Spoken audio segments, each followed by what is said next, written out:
It's lovely to be here.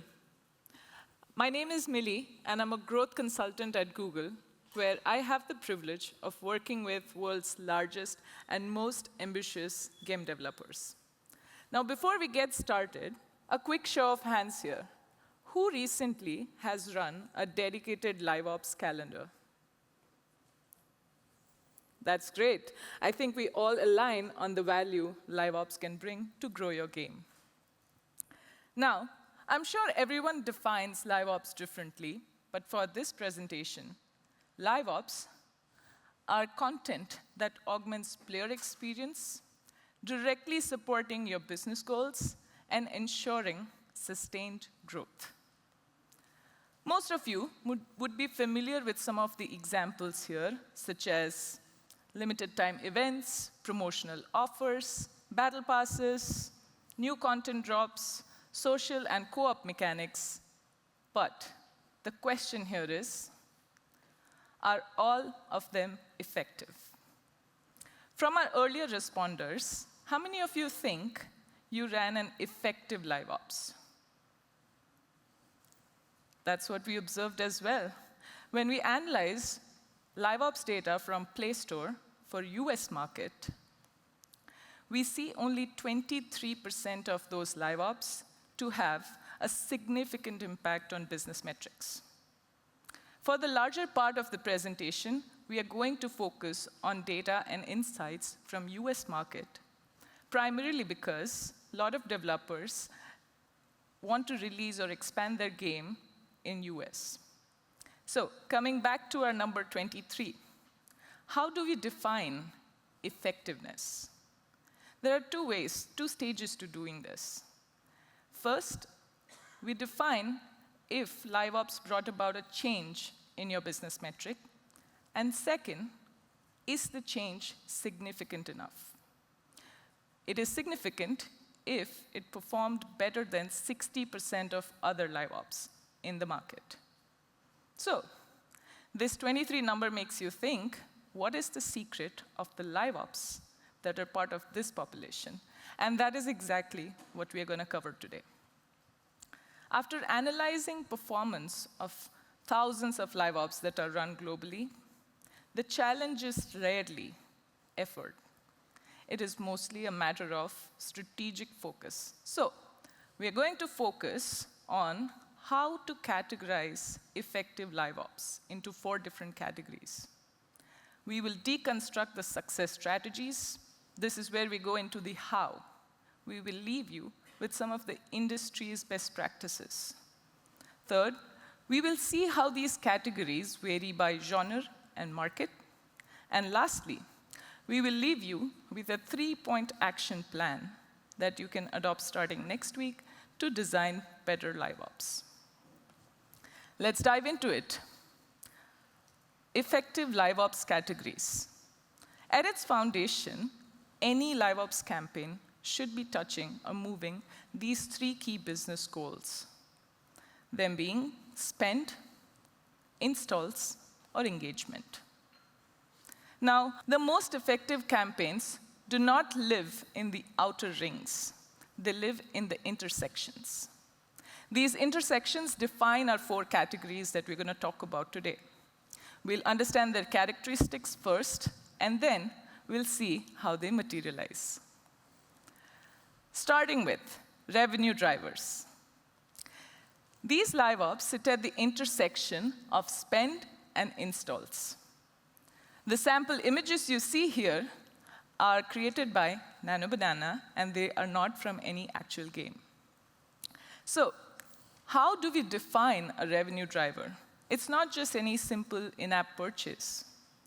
It's a personalized, urgent, highly discounted offer that you target for a specific player cohort, whether it is your core buyers or your low LTV players who need that first nudge to make the purchase.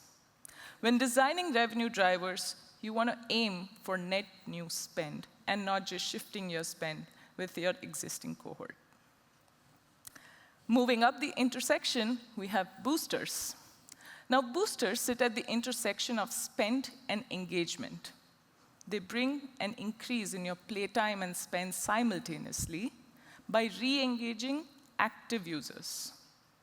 Let's take an example here. Suppose your game launched 2 new themes, Lunar and Crimson theme, with a high-tier hero. This motivates your existing player base to re-engage, come back in the game. When designing boosters, we motivate to create long-term reasons to come back in the game, rather than just accelerating a player's path to burnout. Next, we move to player magnets. Player magnets sit at the intersection of engagement and installs. So the goal here is not direct revenue, but acquisition and retention is the long-term goal. A top-performing welcome gift works best to increase your D7 and D30 retention. Let's take an example. On the left here, suppose an exclusive Mythic Sun Warrior is provided to a player who logs in daily. Now this motivates that new player, and they feel they have an immediate stake in the game. So when designing player magnets, our motivation should be to bring those high-quality users rather than the risky churners. All right, moving on to our fourth and the final category that hits the sweet spot, blockbusters. Blockbusters are your major tentpole events, your anniversaries, IP collaborations, content updates. These events generate massive cross-functional returns. They are resource-intensive, but our data clearly shows that they are the most profitable days and weeks of your LiveOps calendar. Use the blockbusters to create culture moments within your game rather than a one-time expensive revenue spike. Now that we have identified 4 categories, let's see what makes them effective. To understand what makes them effective, we need to identify the metrics and how to use those metrics to calculate effectiveness. Here, we've picked these 5 metrics to calculate effectiveness of a LiveOps campaign. Them being playtime, stickiness, spend, buyer conversion, and installs. They give a 360-degree performance view of LiveOps and tie back to the 3 business goals we talked about earlier: spend, installs, and engagement. Now that we know the metrics, let's look at the method. Based on our observation, most LiveOps run for 17, 14, or 28 days life cycle. Now, during this entire LiveOps cycle, the first day sees the maximum change in metrics, and hence, we emphasize more on day 1 performance. Suppose we have 1-day LiveOps running on October 8th, and it saw 40% buyer conversion. Now, to define true success of this LiveOps, we should compare this buyer conversion rate with 7-day average before and 7-day average after the event. This comparison reveals 2 important metrics: LiveOps impact and hangover effect. LiveOps impact is the change when you compare day 1 performance with your 7-day average before. And hangover is when you compare your day 1 performance with your 7-day after average. In this case, you can see there's a 30% LiveOps impact and a 15% hangover after the event. For the greater part of the presentation, we will show these metrics in the format on the right, where the top number is your LiveOps impact and the bottom number is your hangover impact. Now, let's start with our first category, revenue drivers. Revenue drivers see biggest lift in monetization. Look at the spend here, 38% uplift and 17% uplift in buyer conversion. We also see slight uplift in installs, ensuring those net new spend that we talked about earlier. The downside here is minimal. If you focus on the top line, there is a little bit drop in playtime and stickiness, but it's quickly recovering after the event is over, if you focus on the hangover numbers. The way to interpret these numbers is treat it as your benchmark. This is the performance of top developers in the market. Now, most top games capture this by two things: urgency and personalization. Let's walk through some of the key best practices how you convert a good sale into a revenue driver. Run exclusive limited time bundles. Offer a unique high-value SKU for maybe 1 to 2 days. Think about when you're playing a casual match game. You see a bundle with wildcards or extra lives. Since you are a frequent player, you know whether that bundle is valuable or not. It's the perception of being valuable that will drive the conversion. Second, try to diversify your spend. Focus on also getting net new spend along with your existing players. Think about offering a highly discounted first-time buyer recovery pack to someone who just finished all their energy playing a level and they're stuck. When you present these kind of timely offers, it often feels like a solution to their problem, hence converting them to making that first purchase. And third, create high-stakes in-game challenges. Introduce a difficult yet achievable time-bound challenge. Players can complete it purely by grinding, but the progression is accelerated by spending. If you're currently relying on general sales, we really motivate you to at least adopt 1 or 2 of these best practices. If you're already adopting all of this, that's fantastic. You're operating at a high level. Moving on to our second category, boosters. Boosters are your LTV engine. They generate a powerful 10% uptick in playtime and 3% stickiness uplift. They also focus on spend uplift, the 31% spend in the second row. The downside here is obvious. The bottom number, 24% installs drop.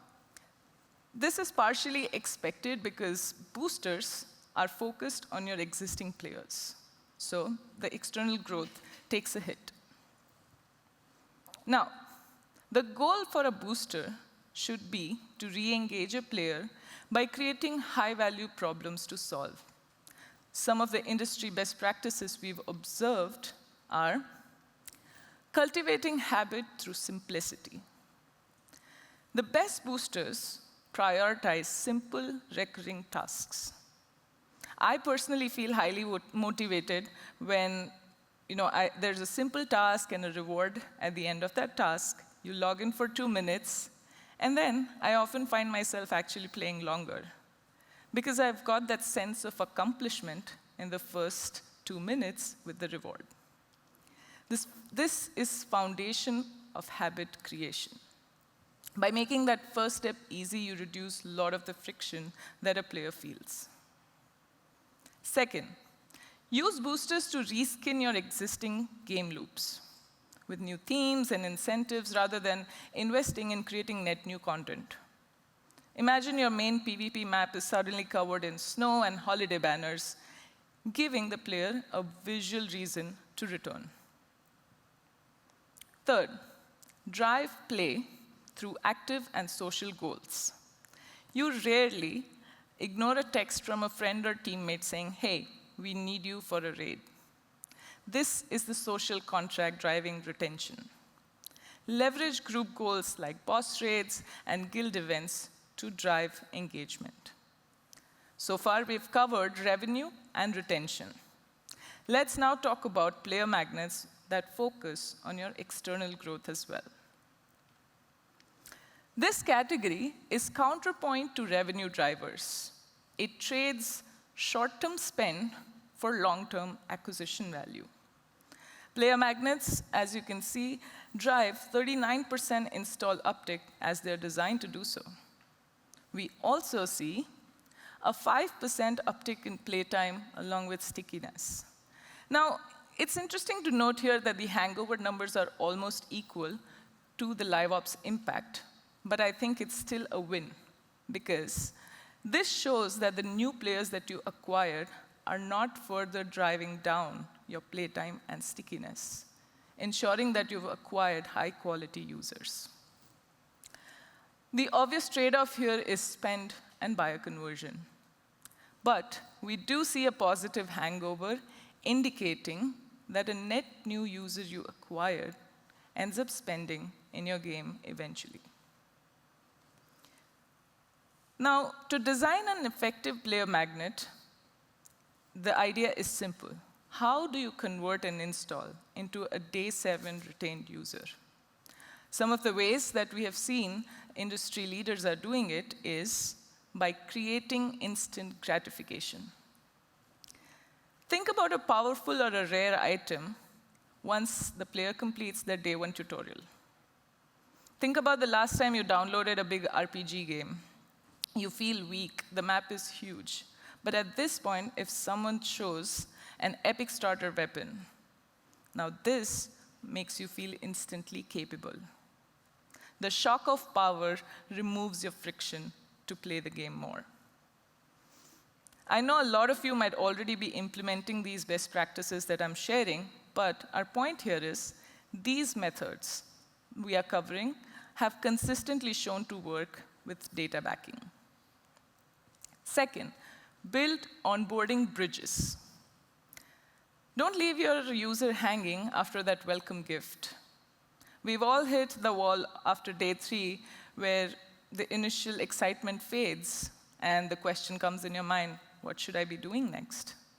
At this point, simple events like first week trials really help a new user.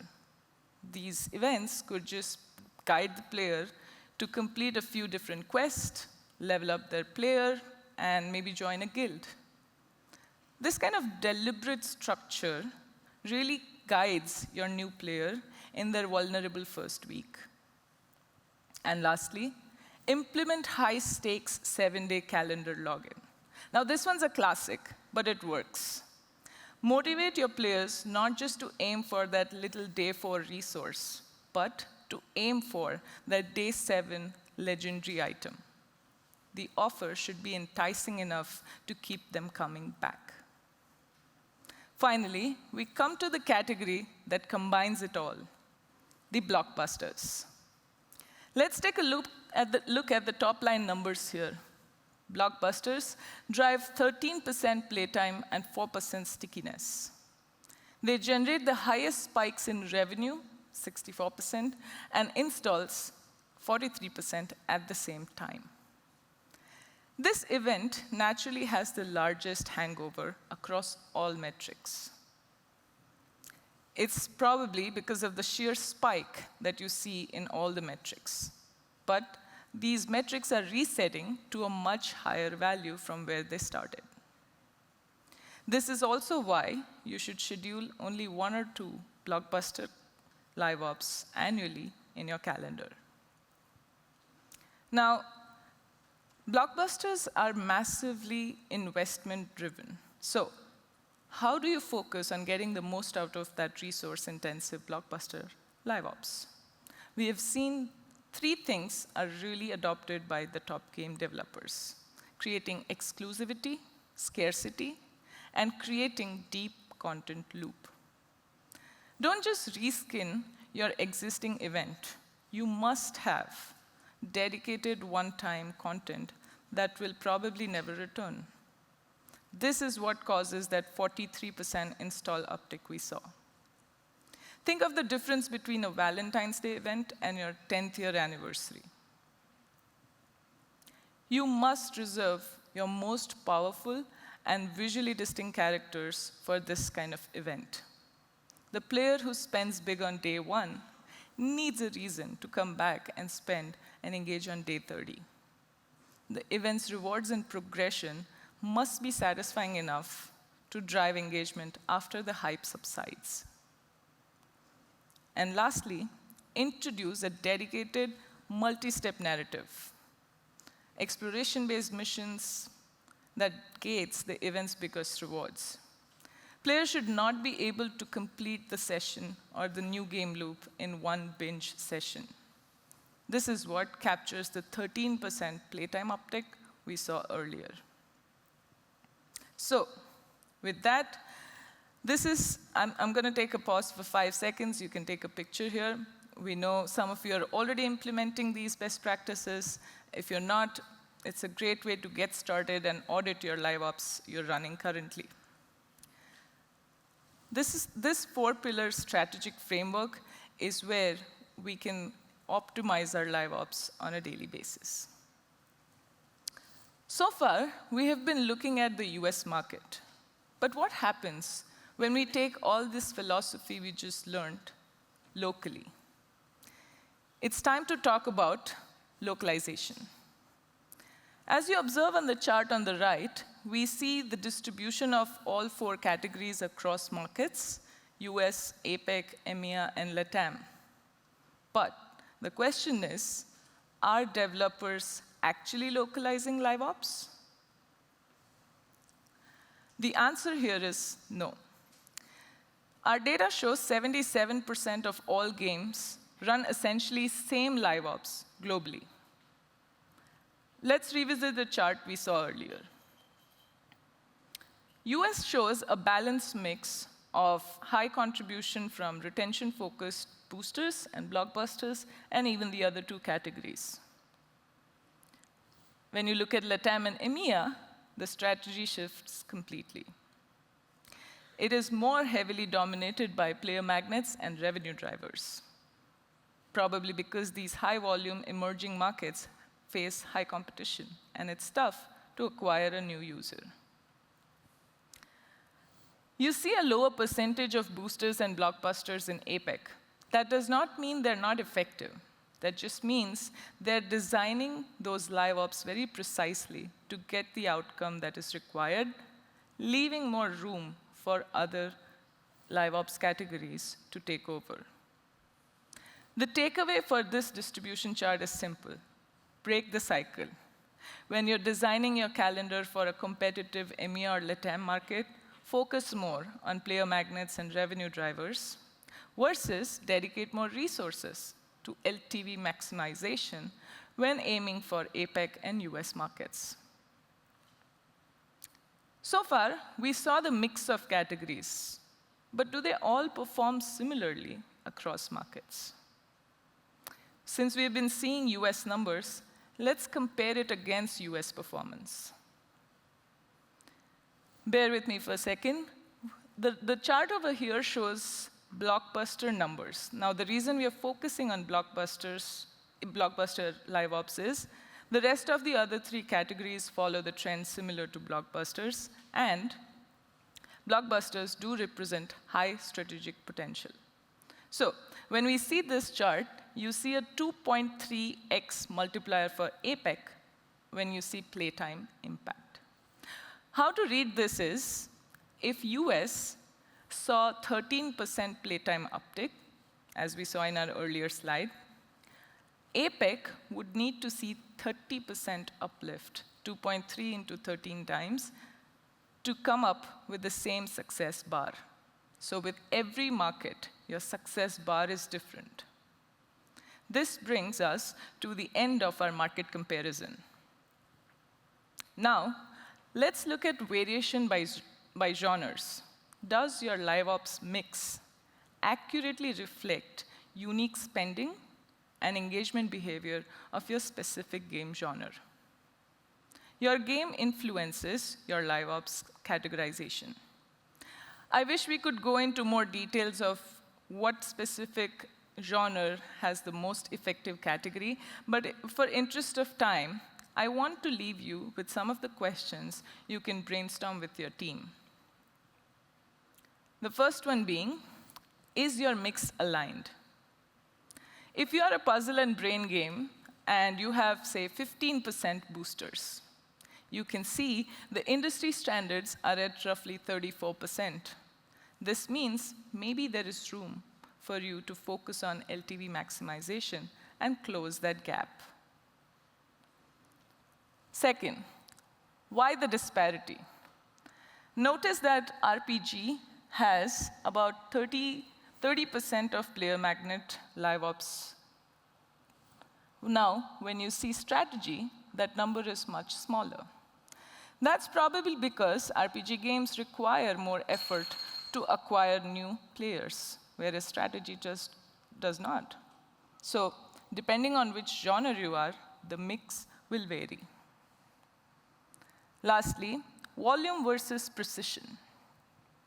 If certain genres have only a 15% blockbuster proportion, that does not mean they're doing a bad job at it.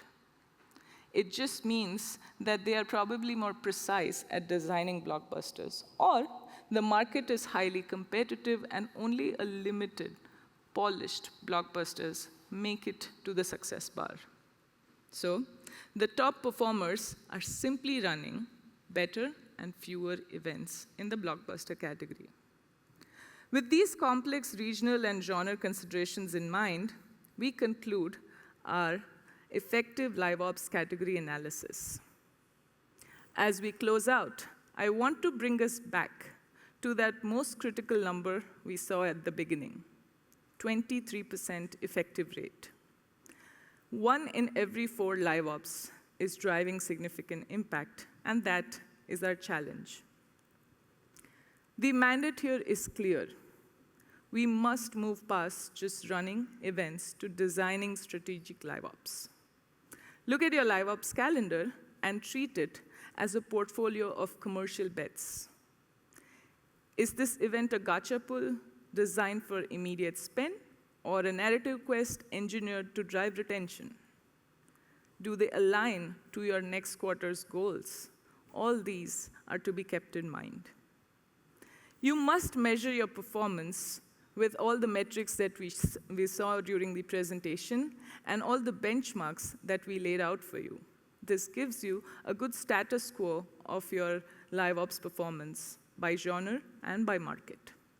And lastly, true LiveOps success requires deliberate design. So, your challenge when you walk out of this room is to commit to making that 23% number bigger. Let's all design and not default.